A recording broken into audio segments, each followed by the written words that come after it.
casual greeting. Hey gamer friends! So, exciting news, I've beaten Metroid Dread Rookies mode now, so if you caught my first video, you know I only got up to the first couple of bosses, the second boss that is. So just know before I dive into this, I may specify some helpful tips against the bosses that might also apply to normal mode. I'm not going to show any ending cutscenes, maybe some boss cutscenes in here. Actually, definitely some boss cutscenes in here, so fair warning, if you don't want to see any of that, here's your opportunity to get on out. This is what I've noticed overall with it. What makes Metroid Dread Rookie Mode? Well, some of the bosses are a little bit easier, or maybe had a move stripped away. It seemed a little bit easier to counter Emmy, and a little bit quicker to replenish health after killing enemies. Again, I think calling it Rookie is not entirely accurate, and I think they probably should have called it Normal Mode, honestly. The actual platforming is still really fun, and I believe most of my aggravation anyway came from the bosses or losing patience with Emmy. To their credit, they did get me to play through Metroid Dread again, and for the most part I did have fun and it gave me a little Metroid taste while we all wait for Metroid Prime 4. So back to the detailed boss info. So I'll leave off from the second boss Kraid, and to sum him up again, I thought he was fair in Rookie Mode. As I mentioned before, I still found Emmy somewhat annoying, but unlike the default difficulty before Rookie, I've been actually able to counter Emmy a good number of times, sometimes a couple times in a row, but I will say it's still a tricky move to pull off, but just know that it is possible to do. The puzzles are all very much the same, and in that regard, the game is still very streamlined and very linear. I don't really mind, as Samus is on a two-dimensional planet if you think about it, and if you really think about it, every few hours she turns very subtly to the left or very subtly to the right to recharge. And to be transparent, this is the first 2D Metroid I've played since Super Metroid, which was an absolute favorite from my younger days. My favorite boss the first time around was this water boss, Dragia, something like that, and though every boss might have a strategy, this one stood out to me the most with having to hit the switches on either side.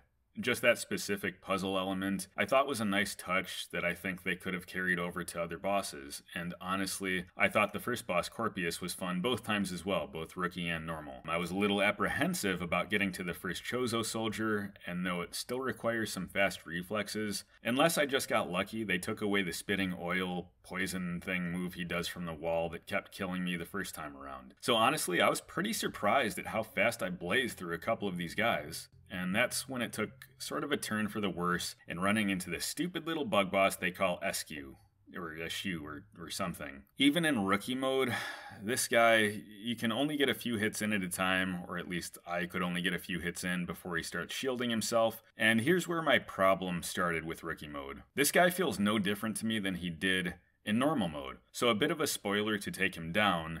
You're able to speed boost into the room, save a spine shark, spine shank, whatever they call it, and hit him to do some major damage. So if you're really observant, maybe you noticed that the first time you played the game, and in hindsight, I am not sure how I took him down on the default setting my first time, because I did not know about that trick. The actual platforming still feels great, and thankfully the controls are super smooth with Samus, so no different than the standard difficulty. I did, however, have a little trouble with the platforming after getting the spin jump move in the section with these disappearing platforms where it goes a little Super Mario Brothers, but to be fair, I think I was just frustrated over the bug at that point and getting impatient.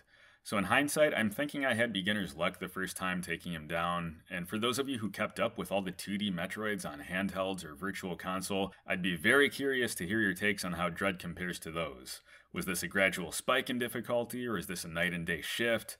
So you tell me. I certainly don't remember Super Metroid being this hard, and again, Super Metroid was a favorite from childhood. So anyway, back to the bosses. I made my way to double robot Chozos after that, and unfortunately did not have much of an opportunity to recharge my health.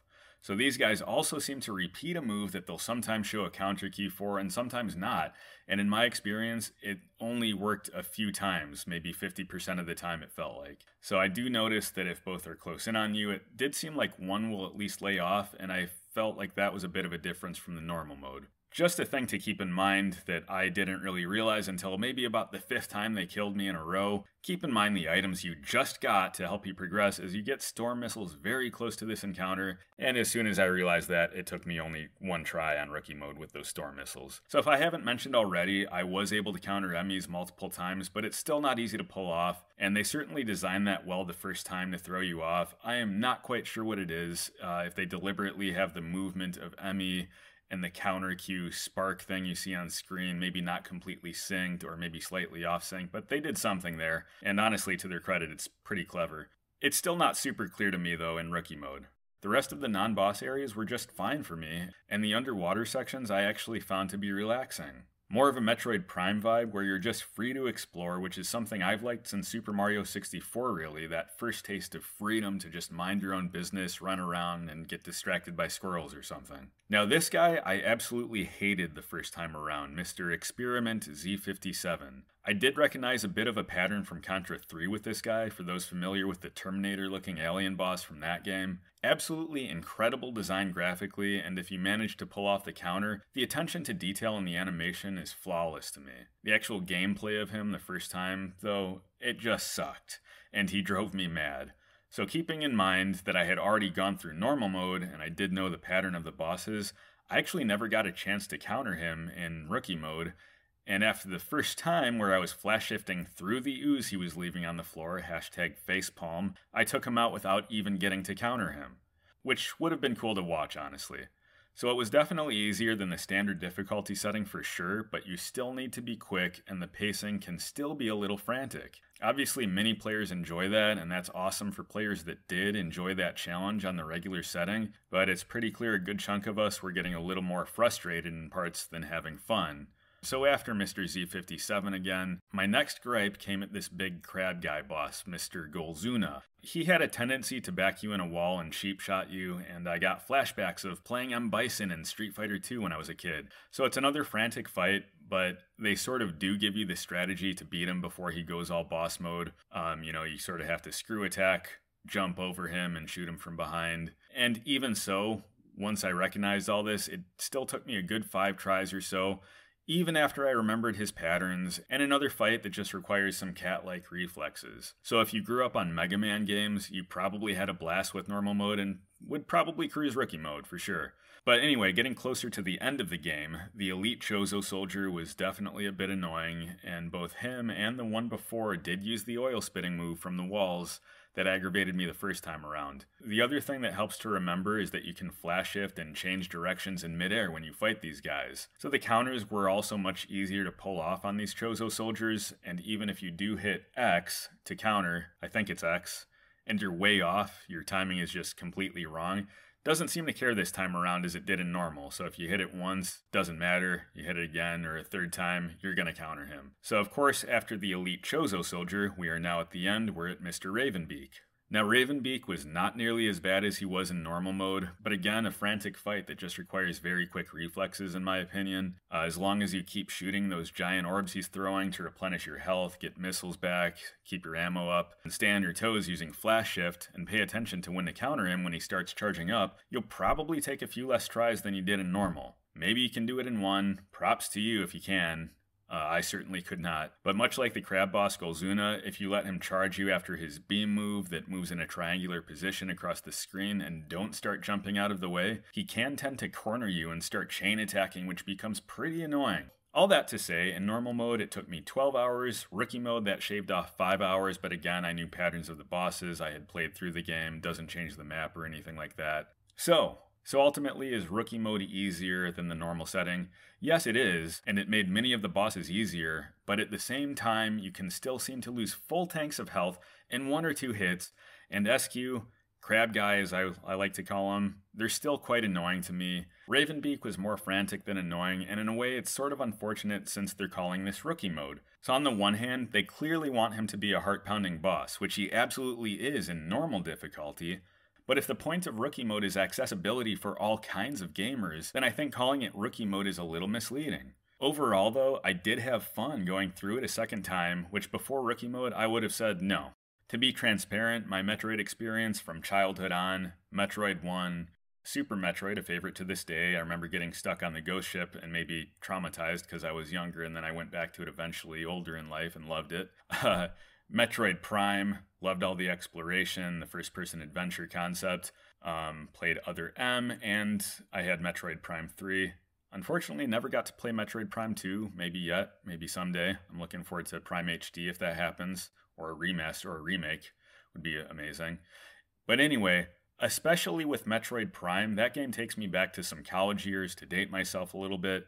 Even just putting the soundtrack on and remembering how fun it was to learn about the environments, listening to that music, and just explore without being hammered against a wall repeatedly. And I think a lot of these games that are always Game of the Year contenders have something in common if you think about it.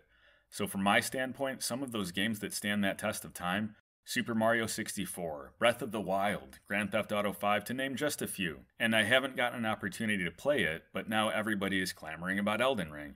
In other open world, you have massive freedom style of game. So what those games all have in common to me is freedom. With Breath of the Wild, probably my favorite game of all time, and 238 hours in my single playthrough of it, I didn't go to a main dungeon or Divine Beast for Breath of the Wild fans out there, or anybody playing it now, until literally 60 hours into the game. So many hours just spent exploring new territories, feeling like Jack Skellington asking, "What's this?" over and over again. So all that to say, overall I think Metroid Dread is actually a great game. I had a lot of fun. But if you're not prepared for some frantic fights, or you're more of a casual gamer, it's not going to be without some frustrating moments for you. So if you found the standard difficulty hard, I would say with Rookie you're going to find it more of normal. It's not going to be easy, let alone very easy mode at all. That's just my opinion, so maybe you blazed through Metroid Dread. If you did, again, props to you. That's amazing because I certainly did not. But overall, like I said, I had fun, and it gave me a little bit of a Metroid taste while we all still wait for Metroid Prime 4, which I am super excited about. I am so ready to explore new planets and all of that stuff and have freedom. So thanks so much for watching. I hope you found this video helpful. If you did, subscribe, like, share, all that YouTube nonsense, and I will catch you in the next video.